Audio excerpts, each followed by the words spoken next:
Thank you. Good morning to you all. I'll start this morning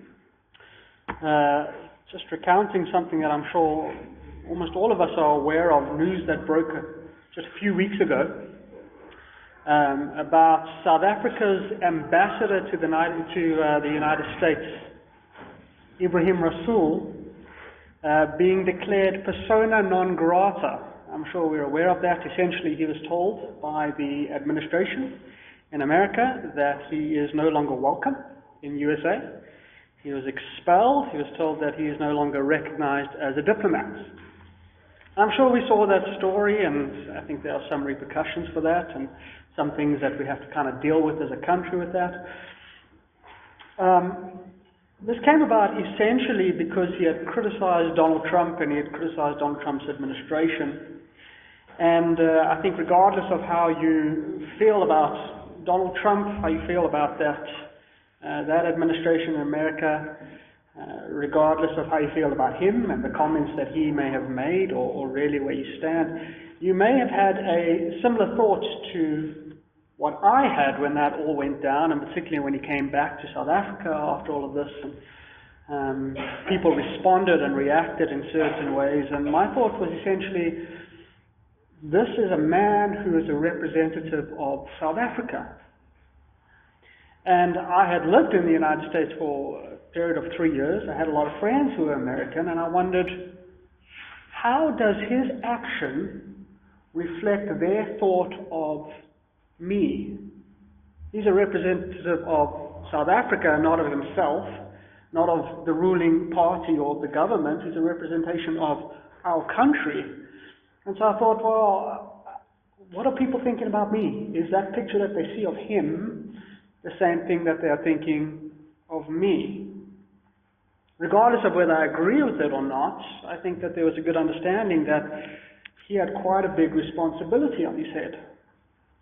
And so I don't really want to take any time to dissect that. This is not a political message in any way, but I do think that this is a good illustration for us this morning to highlight something that is very important for us as believers in the way that we understand ambassadorship.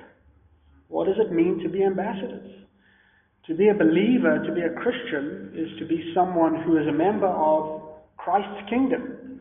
And we are foreigners in this world. This is something that we've spoken about a lot. But the New Testament often talks about the fact that believers are ambassadors for Christ. We're ambassadors for Christ. We are not a part of this world, but as the church, we've been placed here for the sake of representing Christ. And we see this 2 Corinthians chapter 5, verse 20, Paul says, "We are therefore Christ's ambassadors, as though God were making his appeal through us." If we look at Ephesians chapter 6, Paul calls himself an ambassador in chains for the sake of the gospel. And this is a reflection of what we are as Christians. And so just as South Africa's ambassador to the USA, or really South Africa's ambassadors all around the world, are a representation of South Africa as a whole, not just of themselves, we as Christians are a representation of Christ, not just ourselves.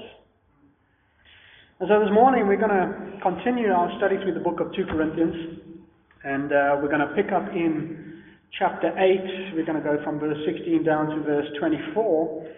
But what I really want to look at this morning is one of the most practical aspects of being an ambassador for Christ, and that is the aspect of stewardship.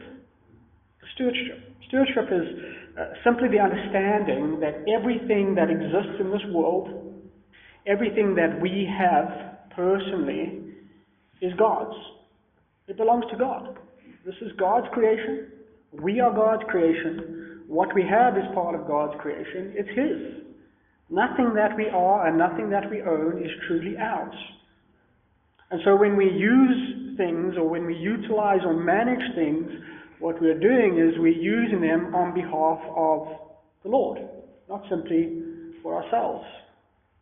And this includes things like resources and possessions, the things that we own, or as I just said, the things that we perceive to own. but it also includes things like time and wisdom and talent and gifts.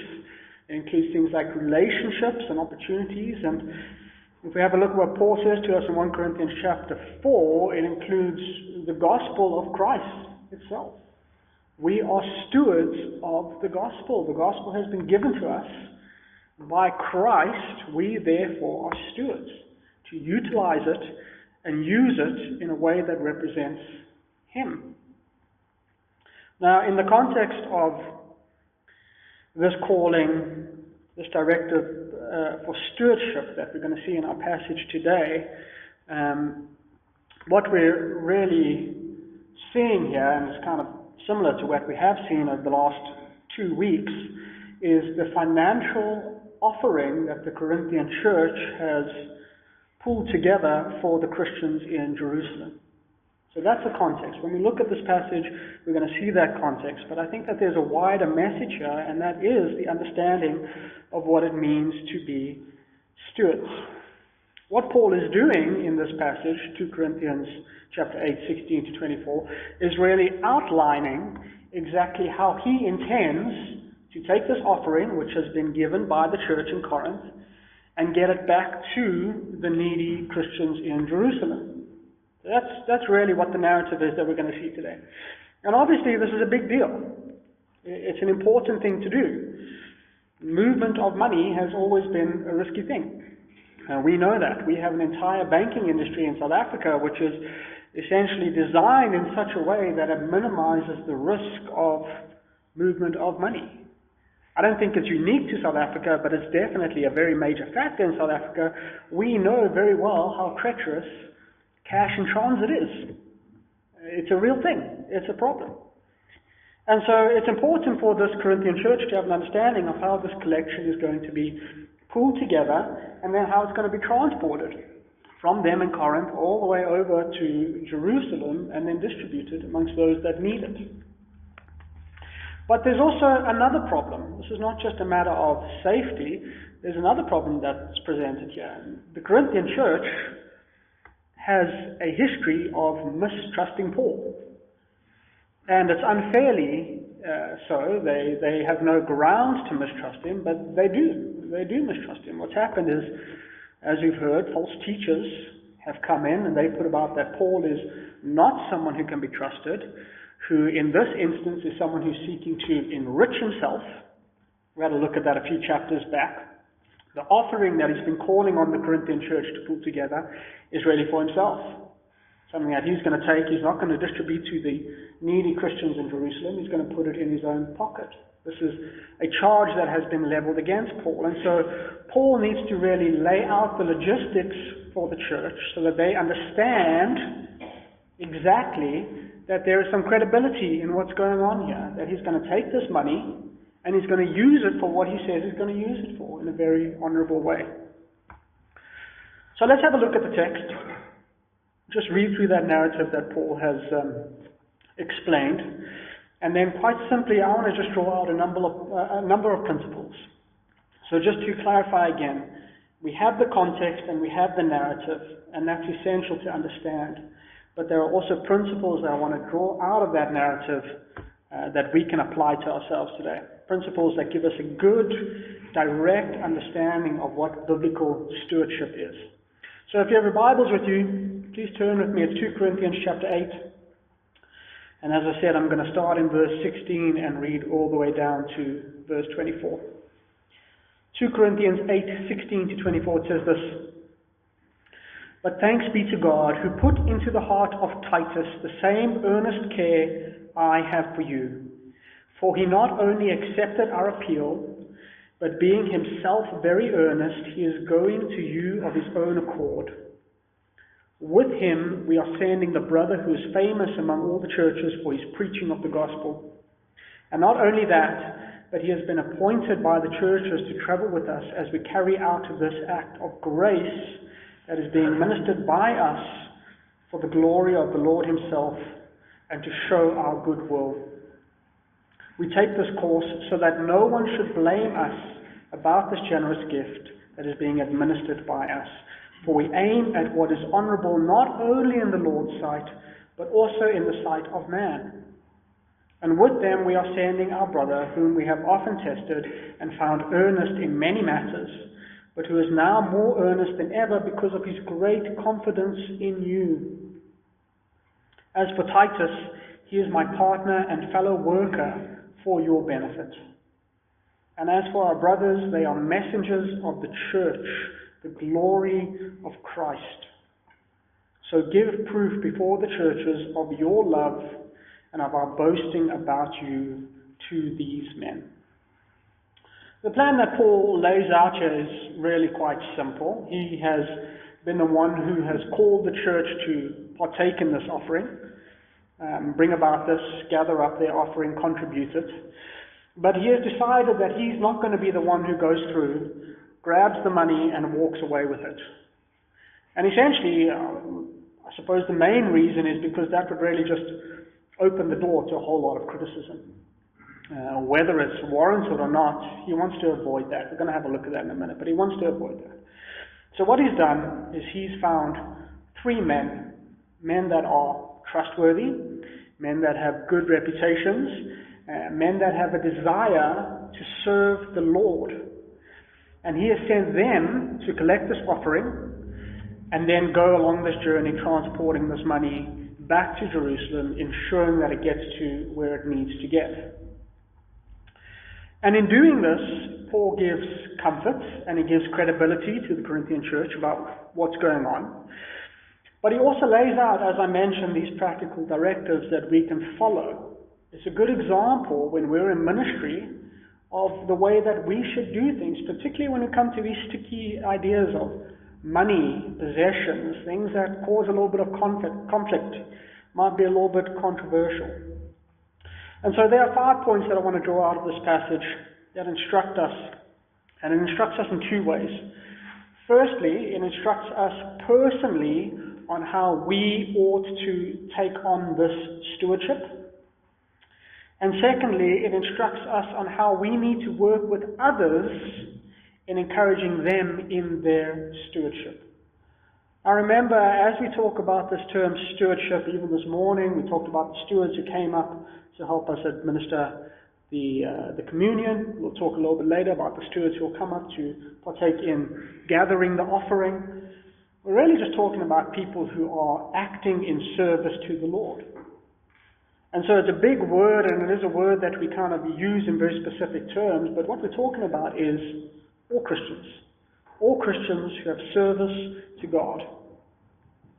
We are a church who is united, and we need to be a church that's united.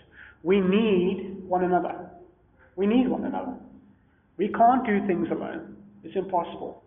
And oftentimes we try, and when we do, it becomes very evident that this is not going to work. And the reason that we need one another, the reason we can't work alone, is because we were never meant to work alone. God designed the church in a way that it should work together. It should work together in the way it builds one another up, in the way that it stirs one another on, in the way that it holds one another accountable, essentially in the way that it acts as stewards before the Lord to one another. So let's have a look at these 5 points. Firstly, and we pick this up in verse 16, God stirs the heart to stewardship. God stirs the heart to stewardship. Verse 16, it says, "Thanks be to God who put into the heart of Titus the same earnest care I have for you." Titus is someone who Paul has a wonderful relationship with. He's someone who has been faithful to Paul. He's someone who has learned a great deal from Paul. He's assisted Paul in his ministry quite extensively. But verse 16 reminds us of the fact that Titus is not doing this, and he's not engaged in this ministry and in this assistance of Paul because he's possibly self-ambitious, because maybe he thinks that working hard for Paul is one way of getting ahead. Paul is an apostle. He's an apostle of the early church. It might be good to kind of suck up to him a little while. That's not what Titus is doing here. Verse 16 tells us very clearly, very plainly, Titus is someone who is motivated to do ministry because the Lord has put a desire, an earnest care is what it says here in our passage, into his heart. The Lord has put it into his heart. Titus's motivation for service is to be serving the Lord. He's motivated not because of some persuasive argument that he's heard, not because he thinks that by doing good things for the Lord he's going to earn himself extra points in heaven, not because he knows of this system whereby there are crowns or mansions or rewards waiting for him in heaven. He does it. Why? Because the Lord has put a serving heart in Titus. Verse 17, it carries on. For he not only accepted our appeal, but being himself very earnest, he is going to you of his own accord. He's not only going because Paul has instructed him to. Yes, he's being obedient in that way, but that's not really the only reason he's going. He wants to be obedient, but he's also going because he has a love and he has a care for the people. He's going because he wants to go. He wants to go and serve the Corinthian people. He's being led by this point from his own desire to be of service to God. It's genuine and it's a true desire. And again, God stirs the heart to service. God stirs the heart to stewardship. And I think when we reflect on this, we need to decide, how does this relate to us? When we serve, when we engage in ministry, do we do it grudgingly, even sometimes? Or do we do it because God has put a desire in our hearts to do it? And I think I can look back and I can certainly catch times I've done it grudgingly. I have. I have a desire to be in ministry because I believe that the Lord has directed me here. In the same way that he directed Titus, there's a desire within my heart to engage in this ministry. But I can look back at times where I've gone, I don't want to be doing this. I don't want to be doing this. Maybe it's a Friday night and it's been a long week and I know that the hunters are about to arrive with their 32 kids. I'm not ready for it. I don't want to take this on. I think, do I really want to be doing this? I'm doing it grudgingly. When we are stewards with our time, when we are stewards with our skill, our talents, when we're stewards with our money, do we make our decisions because they are honorable before the Lord? Do we make our decisions because they are a reflection of the desire of our heart? In a few weeks' time, we're going to have a look at 2 Corinthians chapter 9, and this is a huge chapter in the way that it deals with our giving again. But it tells us in 2 Corinthians chapter 9 that God loves a cheerful giver. Loves a cheerful giver. And so when we give of our finances, again, another form of stewardship, God doesn't want us to do it in a way that is grudging. He doesn't want us to do it simply because we're instructed to do it. He wants us to do it because it's the desire of our heart to give. And so if we are acting in stewardship, and we are doing it in a way that is not driven by a God-given desire, what should we be doing? What is the response to that? Well, I think the response is we need to stop. When we find, I'm sending money to the church, I don't want to be doing this. What is the correct response? Don't send the money. Don't send the money. It's a crazy thought. That's the correct response. What you should rather do is you should sit down, recognize that that desire is not in you, figure out why it's not in you, and then pray earnestly to the Lord that he will give you that desire. It's something that we need to do in ministry when we are confronted by something and we realize, I don't really want to be doing this. It's a good opportunity to say, let me stop. Let me sit down and me pray to the Lord about why this is and ask him to give me that desire in my heart so that I may do it earnestly for his service. We cannot be a pragmatic church. It doesn't work. We can't simply do things because they need to be done. We do things because God has installed a desire in our heart to do them. God stirs the heart to stewardship. The second thing that we see, it's a good practical instruction for us in good stewardship. Comes to us from verse 18. Number 2, surround yourself with trustworthy companions. And I think this is a big one.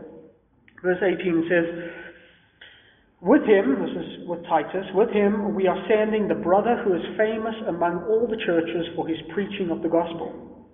And not only that, but he who has been appointed by the churches to travel with us as we carry out this act of grace that is being ministered by us, for the glory of the Lord himself and to show our good will. Paul sends a companion with Titus. We don't know who he is, and the reason we don't know who he is is because Paul doesn't tell us who he is. Paul simply tells us that he is the brother who is famous for preaching. Now, there are some guesses that we could put in place here. We can probably do them intellectually, and there are a lot of commentators that have done that. They try to work out who is this brother. I think the most common one that came up is that it's possibly Luke. Luke is possibly the brother. A few people have said it may be Barnabas that's been sent. I think what we need to recognize here is that it's not actually for us to guess who this is. It's not for us to determine who this person is. If God wanted us to know who this brother was, then Paul would have written and told us exactly who this brother was. But I think there's a very good reason that Paul doesn't tell us who he is. This person, while he is unknown to us, is clearly someone that is very well known to the Corinthian church. They know who Paul's talking about. He doesn't say a name. He says, I'm sending the famous brother, the brother who's famous for preaching. And the Corinthian church go, okay, we know who that is. We know who it is. We don't have a name, or he doesn't have a name in this because she doesn't need to have a name. The Corinthians are aware. The key understanding is that he is someone with a good reputation. When we look at this verse, we don't know the name, we know the reputation. And Paul has sent Titus with someone. It's important that they're going together. He sent Titus with someone that has a good reputation, someone that the Corinthians know is trustworthy. Now, when we are serving the Lord, particularly in stewardship, particularly in items that convey our trustworthiness, such as gathering money, as is the case here, the context here, it's very important that we surround ourselves with companions who are trustworthy. It's very important. It's so important to have other people that you can depend on. So important to have other people who you can support. So important to have other people who can support you in a way that is genuine and in a way that reflects true honorability. When we surround ourselves with people who reflect a lack of trustworthiness, you know what that does for you? It tells other people that you are possibly not trustworthy. It's an interesting thing. And contrarily, when we surround ourselves with people who are trustworthy, it reflects a trustworthiness for us as well. I think with this, we can also look at how we can be that trustworthy person. We don't know who this person is, but we know their reputation. Should that not also stir us on to be people who have a good reputation? This brother's reputation has preceded him, and it's positive. We look at Proverbs chapter 22, verse 1. It says, a good name is more desirable than great riches. A good name, to be esteemed, is better than silver or gold. A very interesting story that I came across. At the end of World War I, Herbert Hoover, who would later on become President of America, he was placed in charge of leading the Allied relief efforts in Europe. And he essentially kept hundreds of thousands of people from starving. Europe was a huge mess at the end of World War I, and so there was a lot of very important work that had to be done to ensure that people were fed. And Herbert Hoover particularly had a great relief project to help Finland. They were struggling a lot. They got hit very hard, and so he put a lot of effort into help Finland in aiding them. And it was an aid that really lasted all the way up to the end of the Winter War, 1939 to 1940. So it's this long period of time in which Herbert Hoover has put together these programs that help the Finnish people. And this effort was so appreciated that at that time, a new expression entered the Finnish language. It's kind of like a slang term that they would use around that term. In Finland, for a long period of time, to hoover, and when I looked at this, their pronunciation is completely different, but just understand, from speaking as an English-speaking person, to hoover actually meant to be kind or to help. And it was something that they used in their language. To hoover is to be kind, to help, to assist someone. And I look at that and I think, isn't that a remarkable expression of a reputation? If someone coined an understanding from your name, what would it be? Maybe just something to think about. We'll probably never be as well known or known on such a grand scale as Herbert Hoover, have responsibilities within the world to such a great degree, but all of us have a reputation amongst those people that we do know. All of us do. And there are many people that we interact with. How can we ensure that that reputation is one which precedes us in a very positive way? In a way which means that our trustworthy companions or other stewards can surround themselves with us. When someone announces that you are going to visit a church or a family or a group, and they don't have to say who you are, they're saying, we are simply sending the servant who is well known for this and this and this. How do we ensure that it is a positive thing? It's something to think about. But that's the second point. Surround yourself with trustworthy companions. The third practical instruction that we see: do what is honorable before God, but then also before man. And we see this in verse 20. It says, we take this course so that no one should blame us about this generous gift that is being administered by us. For we aim at what is honorable not only in the Lord's sight, but also in the sight of man. Now, this is not an act of self-indulgence, it's not an act of self-promotion, but it is absolutely crucial that believers do what is honorable before other people, provided, of course, that they first do what is honorable before the Lord. But both of them are necessary. The idea here that Paul is getting across is simply this: give no one any cause to bring a charge against you. Give no one any cause to bring a charge against you.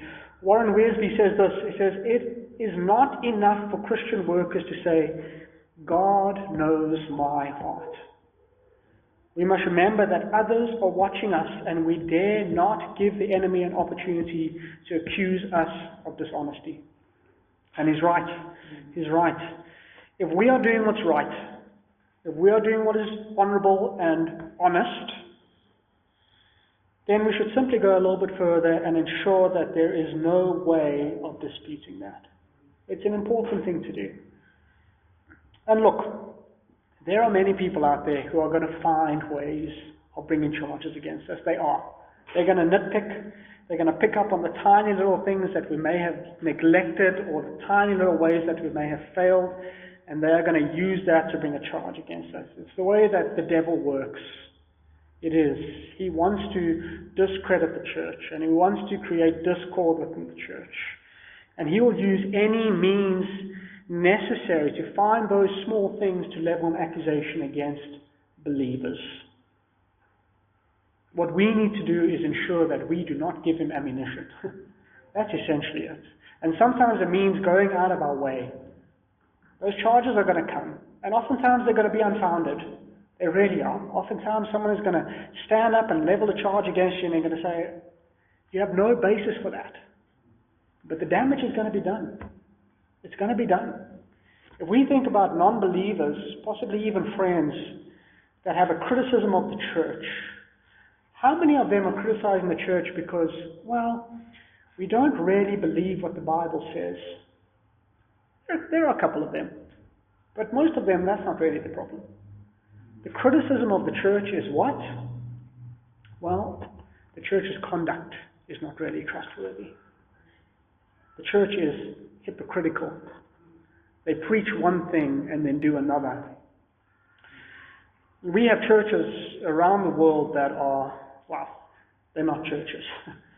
Put simply, they're not churches. But we can think of illustrations, times when we have seen these big, I don't know what you'll call them, meetings of people that are masquerading as churches who fall into this very dangerous situation where there is a charge leveled against them.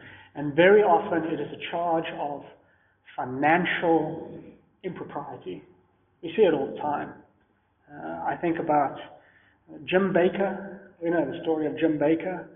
Jim Baker had a whole lot of theological problems, but what really sunk Jim Baker? Money. They said, we're giving our money to the church, what's happening to it? Well, he's buying jets.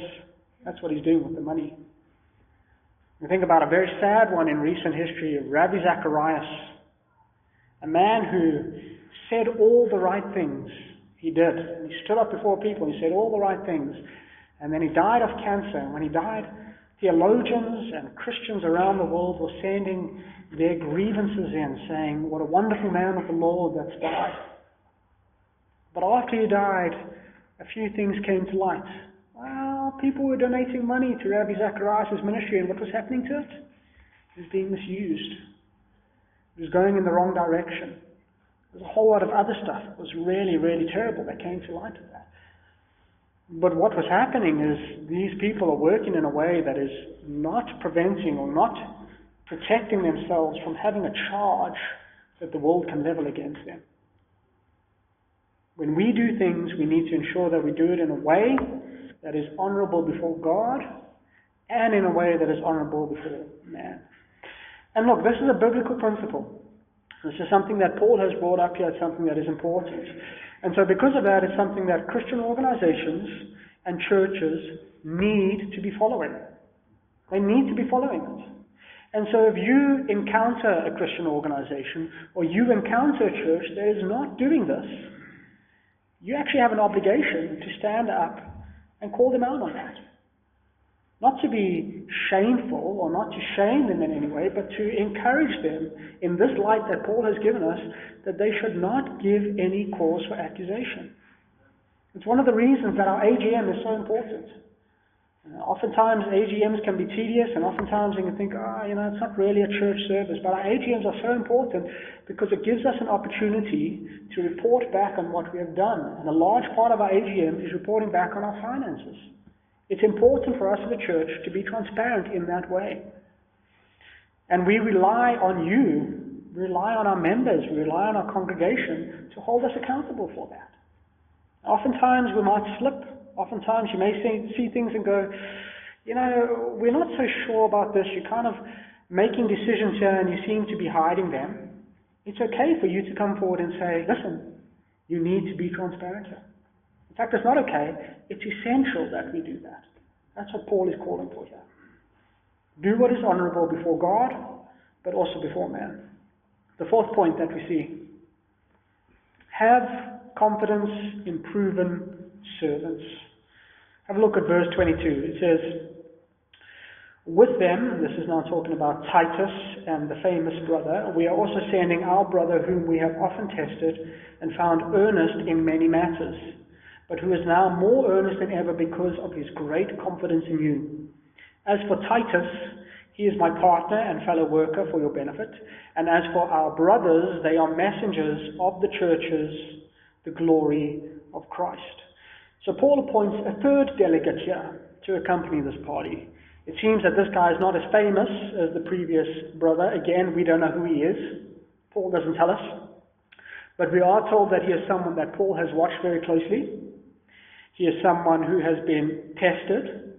And then through that testing, he's someone who has been found to be earnest and genuine. A true servant of the Lord. But then notice what Paul does here. Once Paul has gone through this process, he's made a decision. And that decision is to delegate responsibility to this brother. He's gone through the process of testing him. He's gone through the process of watching him. He's found that he's earnest. And then he's delegated responsibility to him. And as a whole, we can see that Paul has allowed a great responsibility, something that many will see as crucial, the handling of money, to fall upon other people, not something that he's going to do himself. Paul has acted in a way that truly delegates to others.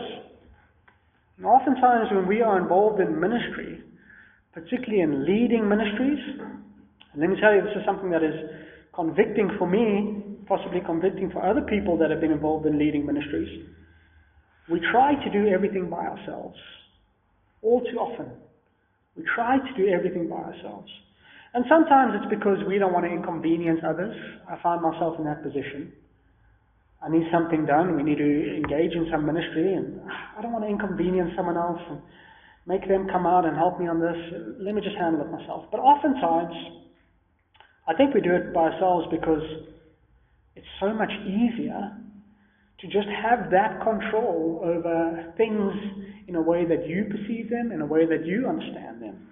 And it's so much easier than giving that up to someone else and expecting them or trusting them to do it in a way that you believe is right.